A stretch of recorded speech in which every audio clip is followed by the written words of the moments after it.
He slid a ring onto her finger while our daughter held her diploma, and then looked at me, waiting for applause. I remember gripping the edge of the bleacher, knuckles white, trying to decide if I was going to faint or explode. The crowd was cheering, the principal clapped, and our daughter, Sophie, was glowing on that stage. But my eyes weren't on her.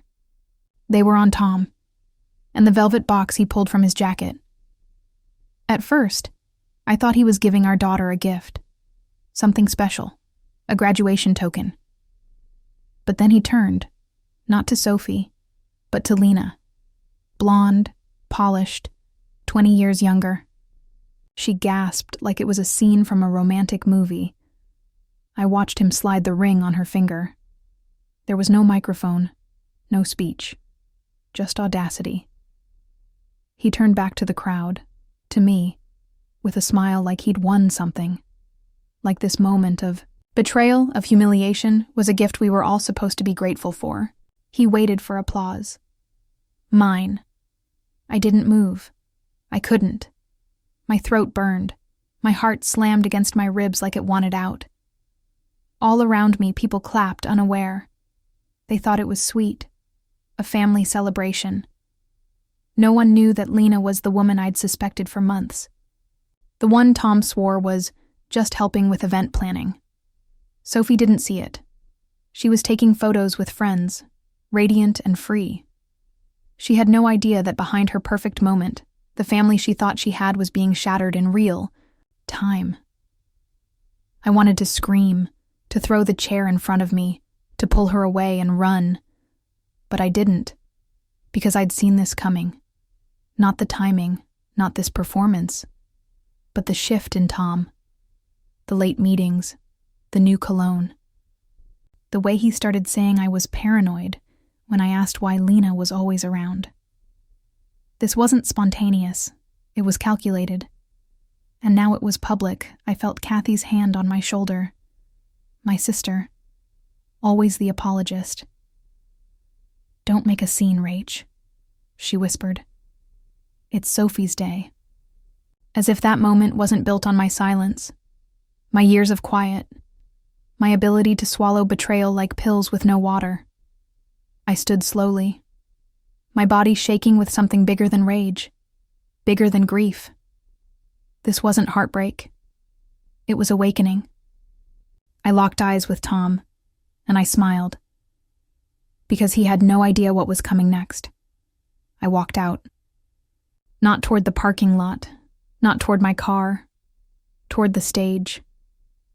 I wanted to see Sophie, to hold her, to protect this one pure thing he hadn't yet touched. But Lena stepped into my path, hand trembling, eyes wide.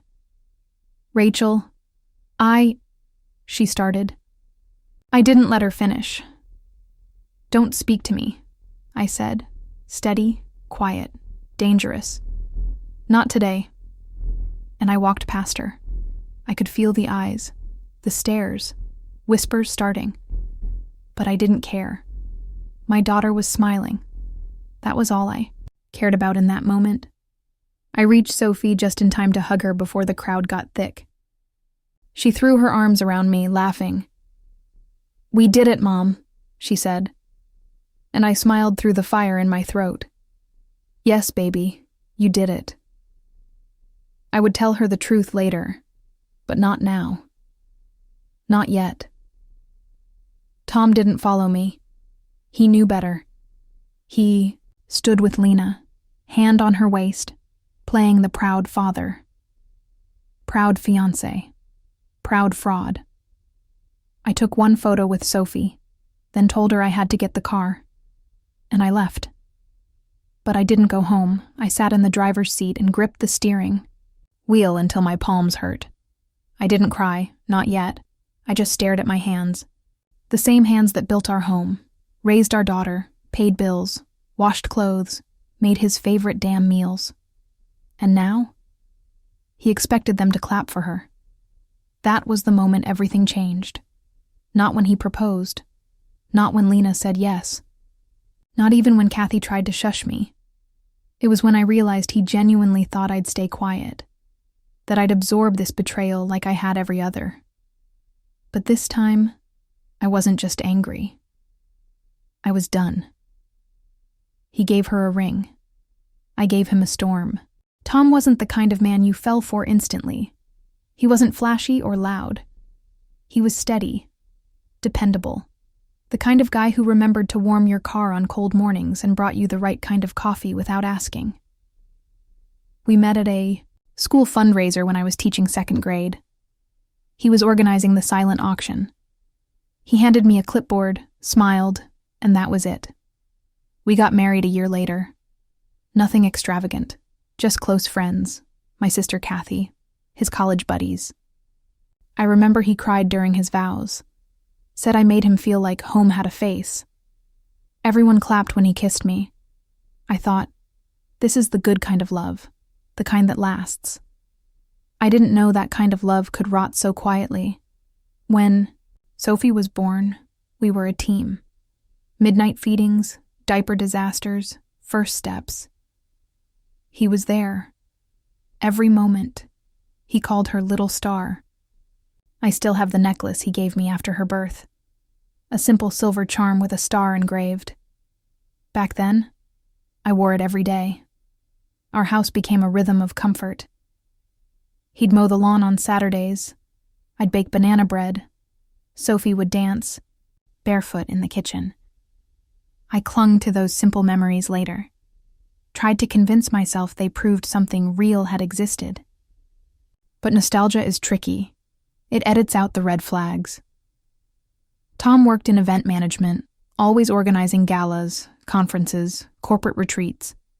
Travel came with the territory. At first, I trusted it.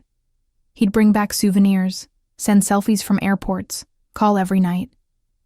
But over time, the calls got shorter. The souvenirs stopped. The selfies disappeared. When I asked, he said I was being clingy. Rach, it's just work, he'd sigh. Don't smother me. So I stopped asking. I gave him space. That's what partners do, right? Respect each other's world. I didn't know his world was slowly rewriting the rules of ours. Sophie grew into everything good, smart, funny, kind. She got that laugh from him, that drive from me. We raised her to believe in loyalty, in love, in commitment. I used to think we were showing her what a good marriage looked like. Now I realize we were just very good actors. Lena first showed up 2 years ago. Tom introduced her as a brilliant project coordinator. She was young, sharp, and knew exactly when to laugh at his jokes. I didn't think much of her at first. She seemed harmless, friendly, always around, but never crossing lines until she did. I caught a look once, at a New Year's event. Tom said something, and she laughed, too long, too loud. Her hand grazed his arm. He didn't pull away. My stomach clenched. When I asked about it later, he laughed. Jealousy doesn't look good on you, Rach. I let it go. Kathy told me to relax. Men need to feel admired, she said. Don't turn into one of those suspicious wives. Kathy always took Tom's side. She said it was about keeping the peace. I think she just liked how safe he made our dysfunction look. Looking back, I see it now. The cracks. The way he started dressing better, working out more. The phone he kept face down. The secret smiles at nothing. But I was busy managing life. Groceries, bills, Sophie's college apps. I didn't have time to decode lies dressed up as normal. Every once in a while, I'd wake up in the middle of the night and find him in the living room, phone glowing in his hands. Just emails, he'd say. Go back to sleep. And I did. Because I believed him. Because the alternative, that the man I built a life with was building one without me, was too devastating to face. We took family photos every fall. Matching. Sweaters, golden leaves, forced smiles. They're still up in our hallway. Sophie loves them. She doesn't know the timeline of betrayal was already in motion, even in those moments. He was already drifting toward her. I was just slow to see it. Now, when I look back, I don't see love. I see choreography. A man who learned how to perform husbandhood like a script. But one day, even the best actor forgets a line. And that's when the truth slips through. The first real red flag was the way he started correcting everything I said. That's not what happened. You're remembering it wrong. Don't be so dramatic. He turned my words into puzzles and my memories into things I couldn't trust. It was subtle, like erosion. But it worked. I started second-guessing myself. Lena became a fixture. She was always just stopping by to help with planning. Birthday parties, PTA fundraisers, even Sophie's college prep events. Tom always insisted she was doing us a favor. You'd be swamped without her, he said. But I never asked for her help. Once, I walked into the kitchen and found them talking in low voices. They jumped apart like teenagers caught sneaking. Out. Lena smiled too wide. Tom cleared his throat. We were just talking about the gala budget. His voice was calm, but his ears were red. I didn't say a word. I didn't have to. He started working late. A lot. And when he came home, he'd smell like mint and cologne, never like the office. When I asked, he rolled his eyes. I had meetings. When I asked again, he sighed. God, Rachel, not everything is an accusation. That's when I stopped asking. I found a receipt in his coat pocket for a spa day. For 2. I asked him about it. He said it was a client giveaway. I gave it to Lena, he said. She's been working hard. My jaw clenched. And you went with her? He didn't answer, just kissed my forehead and walked away. Sophie noticed too.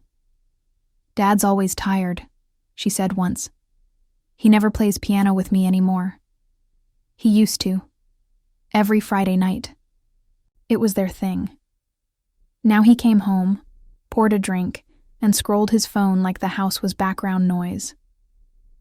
Kathy told me I was reading too much into things. Again. Men get distant when they're stressed, she said. Just give him space. Don't push him away. But the more space I gave, the more he used it to disappear. He changed his phone password. Company policy, he claimed. When I asked what company policy included hiding text previews and deleting call logs, he laughed. You've got too much time on your hands, Rach. And suddenly, I was the problem. Not the secrecy. Me. We stopped having real conversations. Everything became surface level. Bills, groceries, Sophie's grades, the things we had to discuss. But no more late-night talks. No laughter in bed. No real eye contact. I started to feel like a roommate, like an assistant, like a ghost in my own marriage. Lena started calling him for things that didn't make sense. Printer issues, hotel confirmations, questions she could have Googled. And every time she called, he lit up. Not romantic, not obvious, just bright, like she made him feel important, like I didn't. I tried to talk to him, to say I felt invisible. He said I was being hormonal. You're going through a phase, he told me, as if 45 was a condition to be pitied. As if my emotional intelligence, my instincts, my years of loyalty could be dismissed like a hot flash. The worst part? I started adjusting to it. I stopped dressing up, stopped initiating, stopped trying. Not out of bitterness, but fatigue. Loving someone who keeps slipping through your fingers is exhausting. It makes you small. And still, part of me clung to hope. That he was just lost. That we'd find our way back. That maybe she was a midlife distraction, and I was the real thing. But the truth was, he wasn't lost. He was building a life with someone else, right under my roof. He didn't pull away all at once. He vanished slowly, layer by layer. kindness by kindness. Until one day I realized he hadn't kissed me in over 2 months, hadn't told me he loved me in even longer. And somehow I'd let that become normal. But the thing about red flags is, once you see them, you can't unsee them. And once they start piling up, you either burn with rage or with resolve. I was still burning. I just hadn't decided how yet. The message came on a Tuesday. Lena's name lit up on our shared tablet, the one Tom forgot to log out of. I wasn't snooping. I was trying to order printer ink. But there it was.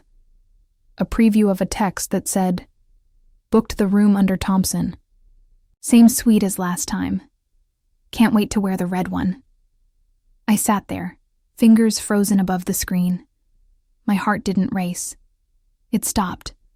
Time slowed. I opened the thread, hands shaking, nausea rising. Weeks of messages, photos, late night. "I wish she'd just leave" comments, lists of dates, hotel confirmations, details. So many details. That night, he came home humming, as if he hadn't just spent the night in a hotel with her, as if he hadn't written, "She used to inspire me. Now she just drains me." I watched him walk in, drop his keys, kiss my cheek like routine, and I saw it all differently. I saw the performance. I didn't confront him. Not that night. I didn't scream. I didn't cry. I watched. I observed. I took screenshots. I printed emails. I backed up every message. Because somewhere deep down, I knew this betrayal wasn't going to end in silence. And when the moment came, I would not be unarmed. A week later, Sophie came home excited about graduation. "Dad said he's planning something big," she beamed. "A surprise. He said it'll blow everyone away." My stomach dropped. I smiled for her. But inside, something sharp twisted. I knew that man. I knew what he thought was memorable. Then Lena started showing up again. More often.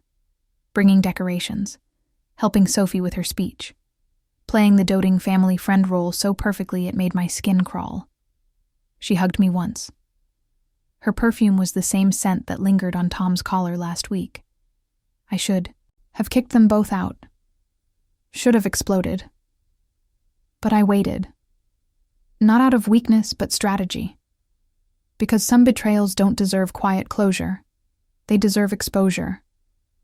And what he was about to do, I needed the world to see. The day of graduation was sunny, warm. Our daughter glowed in her cap and gown, tears in her eyes. I stood next to her, proud, pretending. My heart beat heavy. I kept wondering, would he really? Would he do it here? I should have known the answer. As Sophie walked across the stage, Tom reached into his coat. I thought maybe it was a tissue, a necklace for her. But then he turned, bent slightly, and opened a small velvet box toward Lena. Not Sophie. Not his daughter. His mistress. Gasps echoed. People thought it was part of the ceremony. Cameras flashed. Lena did the fake shock face. She covered her mouth, nodded dramatically, let him slide the ring on. And then he turned to me, waiting.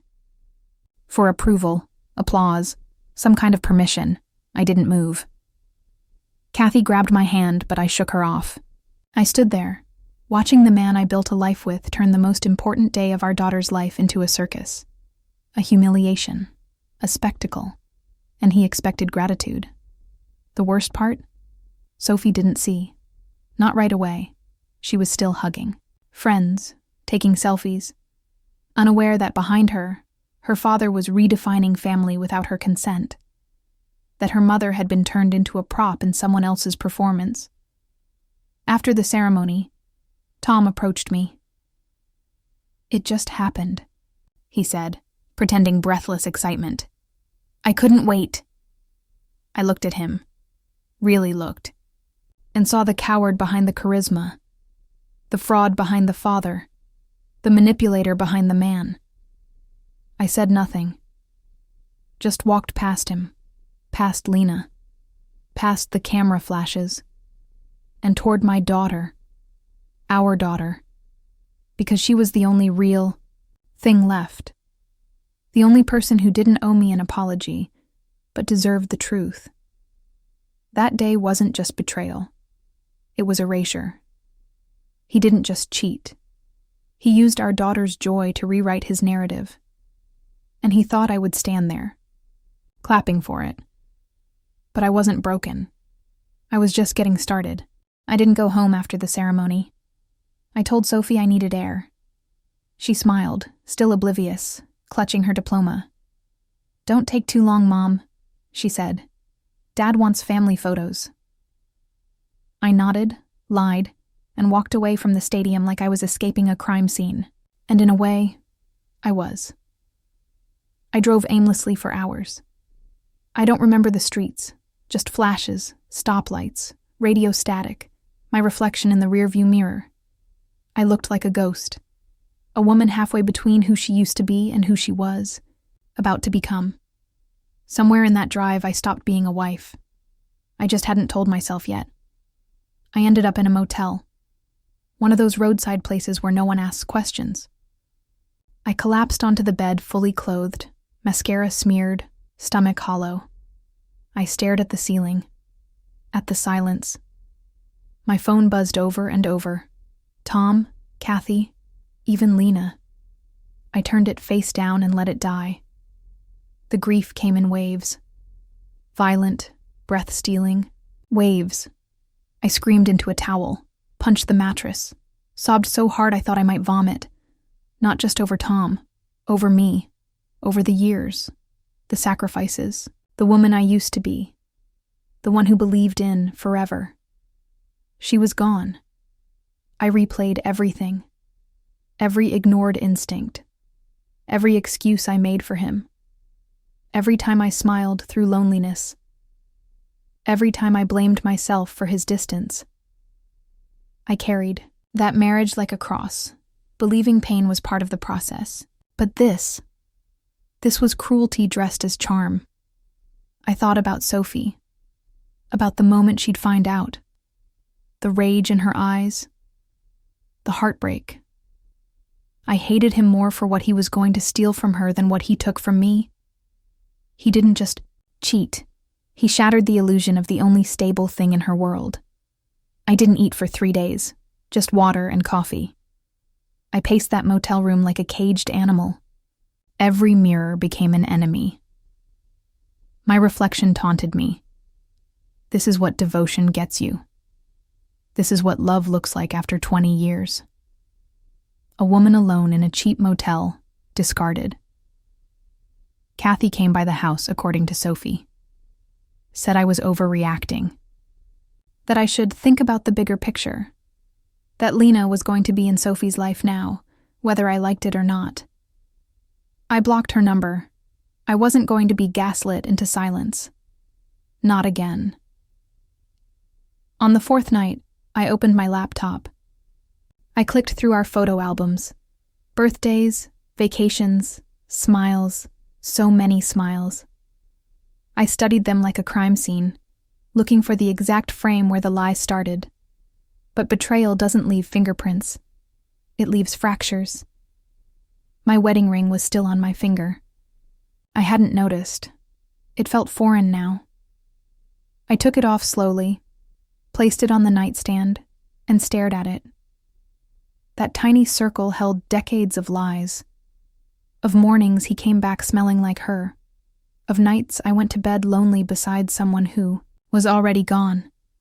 I kept thinking, if I stay quiet, does it protect Sophie? But silence hadn't protected me. It had enabled him, given him the stage to rewrite the story.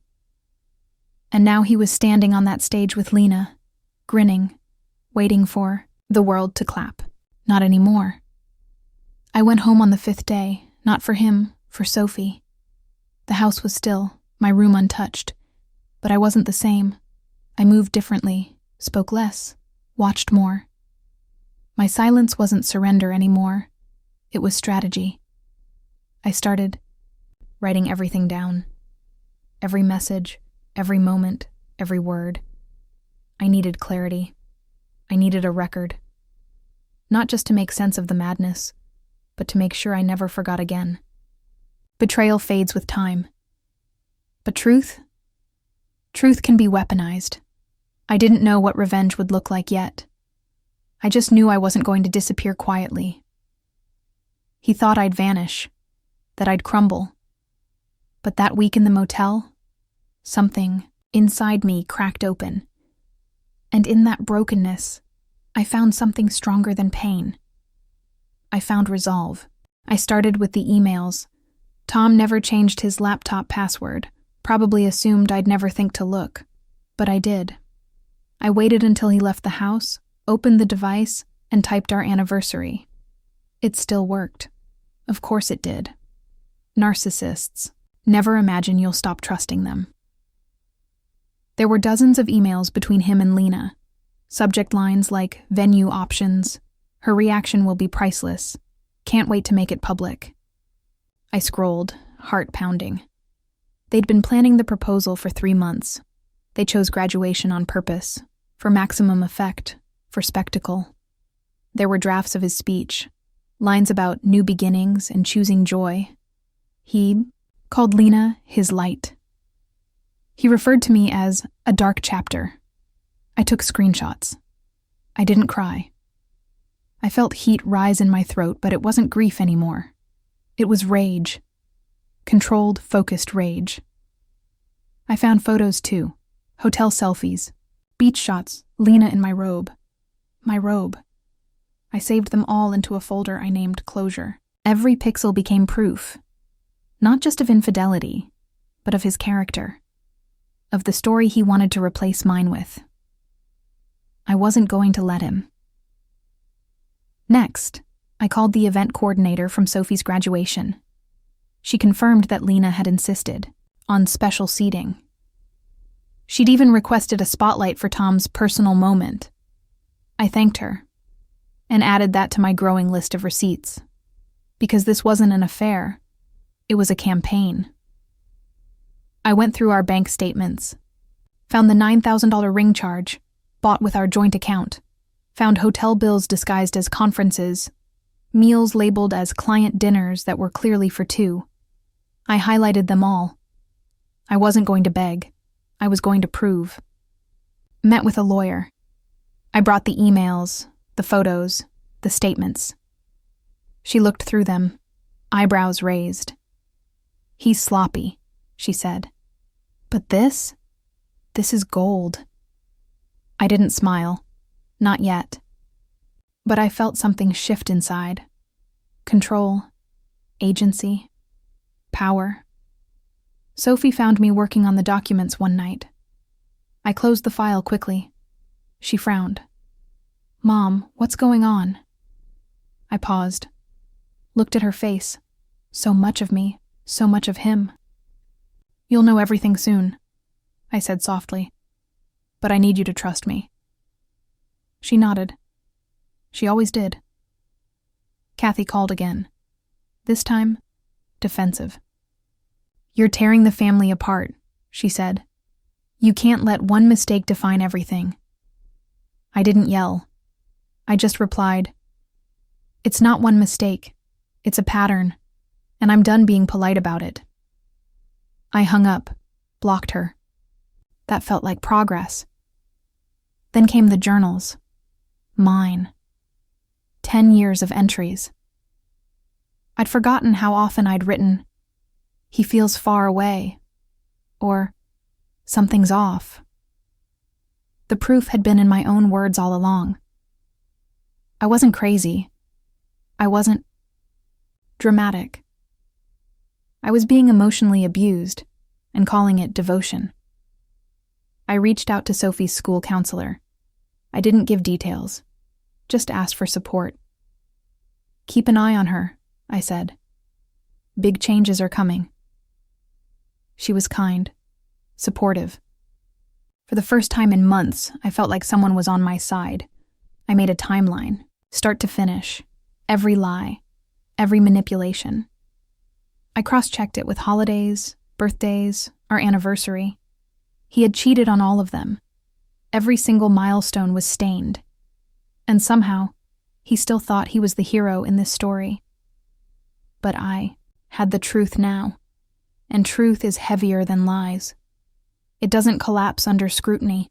It sharpens. And I was going to use it, because this wasn't over. Not even close. I didn't throw his things out. I didn't scream. I didn't torch his suits or key his car. I set a meeting. With our lawyer. With Sophie. With Tom. I booked it in a neutral office. Bright lights. White walls. Paper-proof. I brought the receipts. I brought the truth. I brought my silence.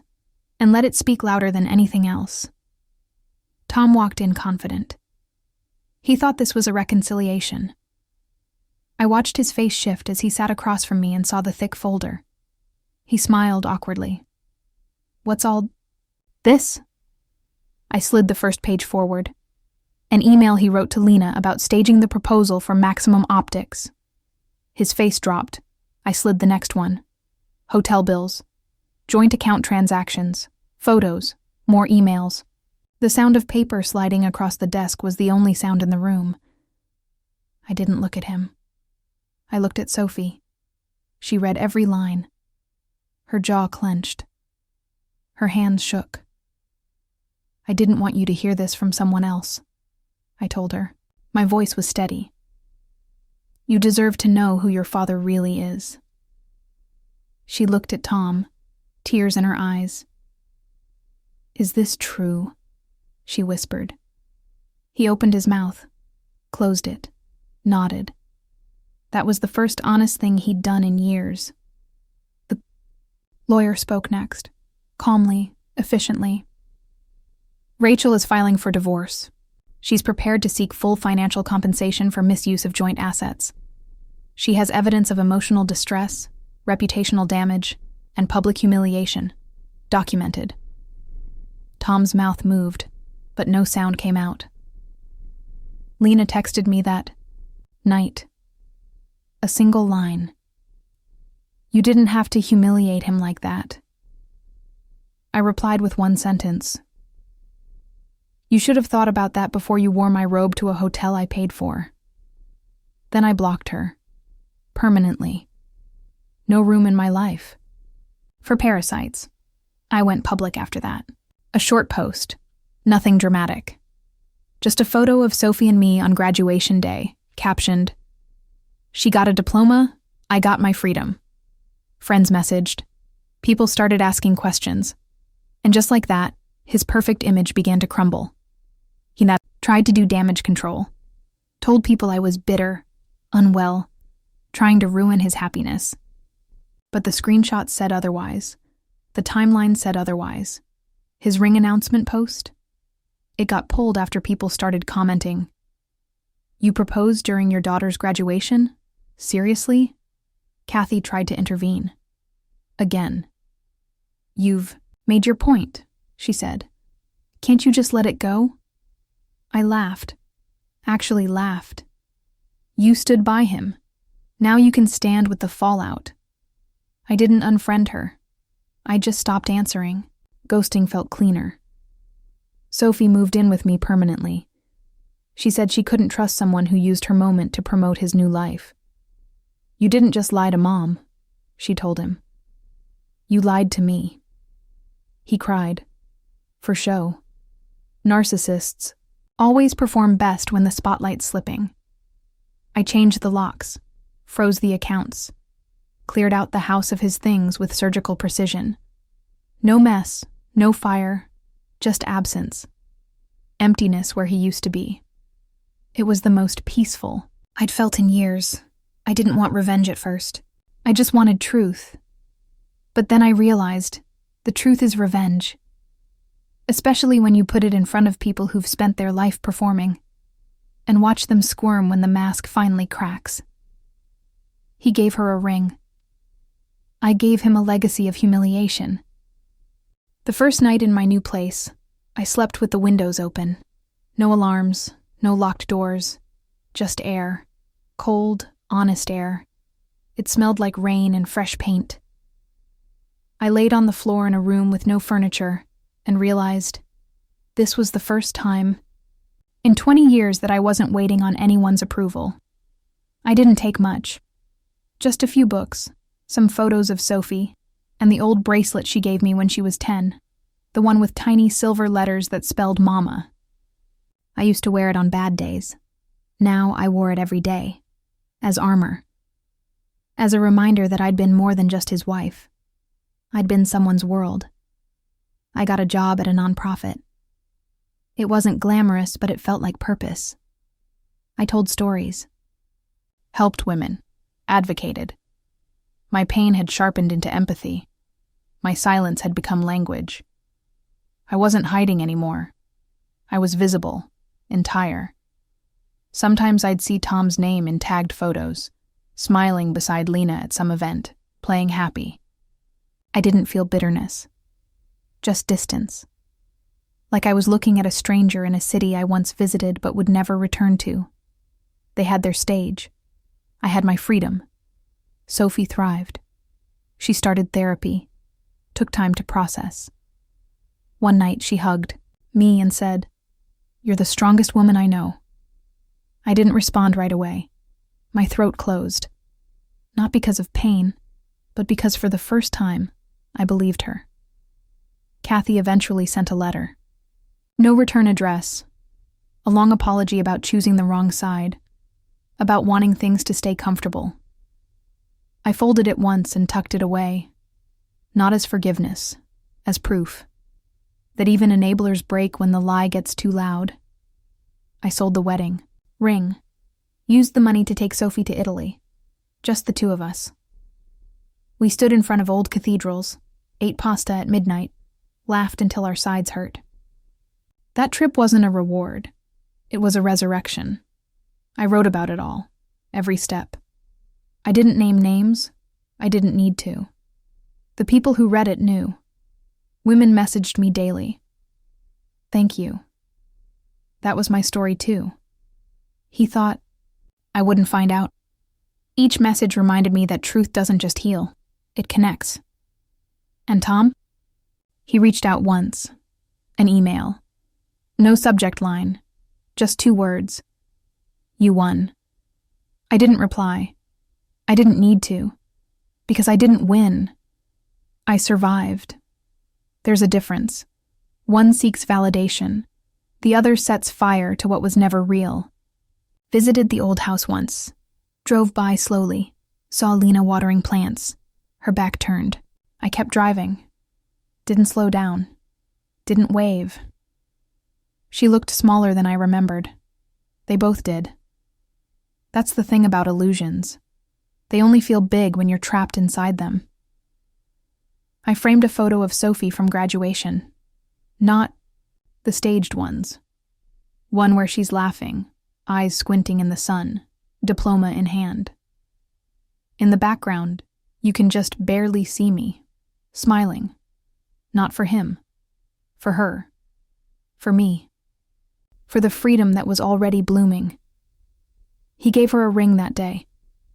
But I held something more permanent. A bracelet. A girl. And the quiet, steady knowledge that I had nothing left to lose. Because I didn't get closure. I got freedom.